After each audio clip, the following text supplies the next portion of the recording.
If I told you what you're looking at is publicly accessible open space, would you believe me? This dirty alleyway leads to this locked gate, which the city of LA is classifying as publicly accessible open space, as in a public park or plaza that's open to anyone to access. But it's been locked behind gates ever since this apartment building was built. So what's the deal? This building is located in the Warner Center, one of the fastest growing regions in LA and where a lot of our new housing units are going. The area has a fascinating history of trying to become one of LA's satellite downtowns for decades, but besides just a few skyscrapers in the central part of it, there isn't much to show in terms of a properly designed downtown with tens of thousands of people living and working in it. But that's slowly been changing over the last 10 or 15 years when a lot of new development has come up online here.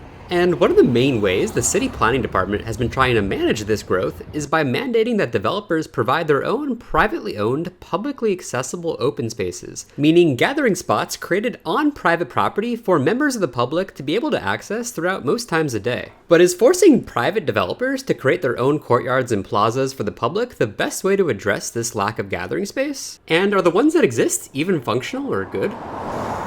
Let's start off by exploring the inside of the very first place I showed you behind gates in the beginning of my video. If we zoom out to see the building itself, we can see that there's actually multiple points where the developer is providing private-public open space. The green alley with its locked gate is located on the right-hand side of the building here, and if we shift our attention to the sort of rear area on the left, we can see a parking garage, which is actually the way that I went in to sneak in and access the private-public open space. Theoretically, developers are mandated to list these signs all throughout the property, which explains to the public how to access the public open space. But here, I didn't see any, so I proceeded in knowing where they would be from the maps I reviewed when the city approved the project. So now that we're inside, let's use this building as a first example to break down what this private-public open space looks like and how they're complying in this example. This is the view on my way to the green alley. It's a bark park with some seating and shade that has a view of the concrete LA River just beyond it. This area is fulfilling one of the key requirements for private-public open space in the city's rules, and that's to make a quote focal area or meeting point for members of the public to congregate in. This space might not look like much in person, but it does meet the city's requirements, which are to provide seating, shade, lighting, programmatic elements such as a water fountain or workout equipment, and it's at least 500 square feet in size. This development also has another private-public open space connection, this time supposedly to open up to the LA River. But just like that locked gate in the beginning of the video, the owner of this building has also kept this connection locked ever since the building's been opened.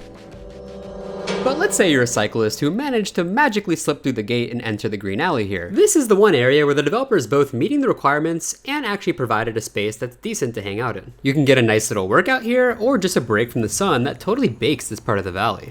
But as I mentioned earlier, this space fails to comply in one key way, and that's the fact that it's not actually open to the public between its required hours of 6 a.m. and 10 p.m. This locking up of gates and not putting up required signage seems to be the norm here in the Warner Center. Usually you'll come across gates like this that simply don't open unless you have the access code as a resident, but other places do put up their signage and leave it unlocked, but flag you down once you actually enter it. That brings us to our second example of a building I want to cover. It's actually a good example of provided open space, but flawed because of the way they restrict your entry. When I first went to film here, what struck me was that I actually found this sign that they're required to hang up, noting that there's publicly accessible open space here. Excited, I went in thinking that there'd be no issue because they actually listed their sign. But once I actually made my way in and found the quote focal point or gathering space that's 500 square feet, I got flagged down by a security guard who asked me if I had an appointment and what I was doing here. I spoke to him for a minute, explaining what the sign meant and what I knew about this space, having been public open space, and that I just wanted to hang out here. And he immediately said that's not true, this is private property, a senior living center. So I suggested that he take me to the front desk so I can speak to management, which he did. And when I got there, they told me that the sign had meant to be taken down, that it was supposed to be changed, blah, blah, blah. And when I pushed back on that and said I had the actual decision letter of the building's approval in my pocket, a head manager came out and more or less just let me reluctantly hang out in the space a few minutes. So when I went back there to get more footage, I couldn't help but think how ridiculous the situation was. Here was an actually pretty well-designed public plaza or mini space for people to congregate in, and I could specifically see someone coming here to read a book or meditate because of the nice water feature and good vibes. But beyond not being allowed in here because they'd get sicked on by security guards, this space isn't actually viewable from the public right away as a pedestrian on the sidewalk. So unless you're an urbanist nerd like me who looks up the approved site plans of the buildings around you and goes to check it out in person, there's really no way you're going to organically discover this place as a pedestrian. It would be so much better if there was an easier and simpler way as a pedestrian to know these places exist. The city has an online registry and map of some of these places, but not nearly any of them in the Warner Center are listed. As a pedestrian, you're most likely to encounter spaces like this in the Warner Center if they're facing the public right-of-way or at an intersection, such as this one. It's a brand new private public open space that opened up a couple of months ago, and frankly, it's very underwhelming. There's just a few seats, and you don't really feel like you want to hang out here because you face an extremely wide roadway with not much to see going on life-wise. And here in the Warner Center, that seems to be the case no matter how good or bad these different places are designed. In fact, the developer of this building built one right down the street a few years ago that's a little bit better of an example of a public-facing plaza, yet it also faces some of these same challenges. On the ground level, this space feels a little bit more intuitive to hang out in. There's good greenery, there's lots of seating, you're under a different shade structure that just kind of shapes the area a little differently, and it just feels like an actual plaza in some sense. There's even 3 retail stores that exist right next to it, which do seem to be generating some usage of the space when people are moving in and out of the stores. Also, the street that it fronts happens to be the only place that's gotten protected bike lanes by the city recently, so it all kind of synergizes in creating one of the Warner Center's only legitimately kind of nice areas. But to be frank, even this well-designed private public open space with the benefit of mixed uses next to it and a bike lane isn't enough to actually generate what the city wanted to out of these spaces, which in the plan that they drew up for the Warner Center specifically showed images that had a bunch of active life and people using the space because there was enough urban density around it that they thought that this would just all happen organically. So what's the reason behind this? Well, in my opinion, it's simple. The streetscape outside these developments themselves are simply way too wide and alienating to attract anyone to want to actually walk around and discover things in the Warner Center. The city should have fixed and invested in that first before thinking that there would just be a bunch of life in the Warner Center because developers are building these private public open spaces. Unfortunately, in the planning document the city passed, the only changes to the streetscape coming in the future is going to involve minor changes like the addition of a bike lane here and there. And theoretically, at some point, the city is supposed to mandate that developers connect these different alley open spaces that they built adjacent to their buildings to connect with one another and allow people to cut through the Warner Center and avoid these long streets. But don't hold your breath because no developer has actually opened them up yet, and I don't think the city ever is going to enforce it. So what are the right solutions for the Warner Center to make it alive? The key solution to bringing more life here would be to reconfigure these roads and redo the urban center's grid. Take this shot, for example, which shows 2 lanes being closed off for construction of this brand new senior center apartment building.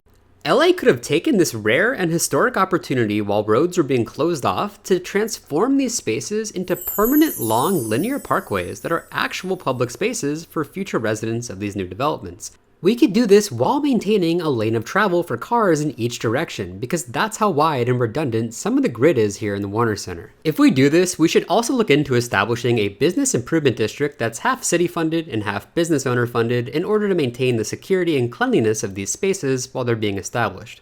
But adding new linear parks on this excess roadway isn't our only option or tool in our toolkit. We can actually take away some of this excess roadway and add new parcels for new buildings to be built upon it.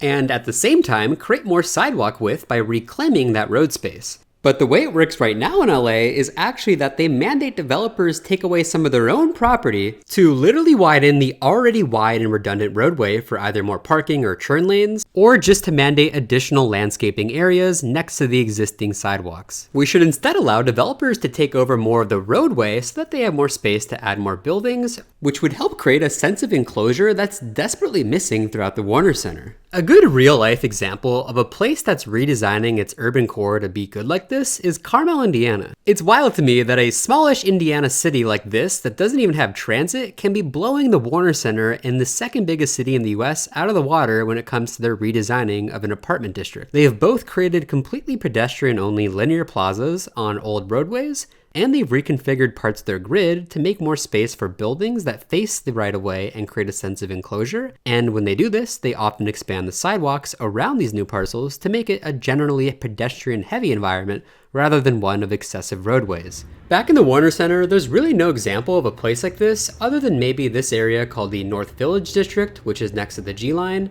But even here, the architecture isn't great, the street width isn't narrow enough, and there isn't too many people walking around to use the private-public open space, simply because this is only a small fraction of what the Warner Center looks like. Unlike Carmel, Indiana, we actually have nearly 10,000 plus new residents moving into this urbanized area, and it's connected to multiple transit options. So if we actually made it pedestrian friendly around here by implementing the changes I'm talking about, mainly by unlocking the potential of these overly wide streets into this, then I really think we're gonna see the Warner Center become a place that people are actually proud to live in and want to live in, rather than a place that most people simply pick because it's where all the new housing's going and the rents might be a little cheaper than on the west side nearer to where they might be to work. And while some arterials here should definitely remain wide to carry multiple lanes of car traffic because lots of people still need to rely on their cars in the valley, having the political courage to put some money into changing this will do a lot more than simply relying on these private public open spaces, which so far in the Warner Center have been pretty disappointing.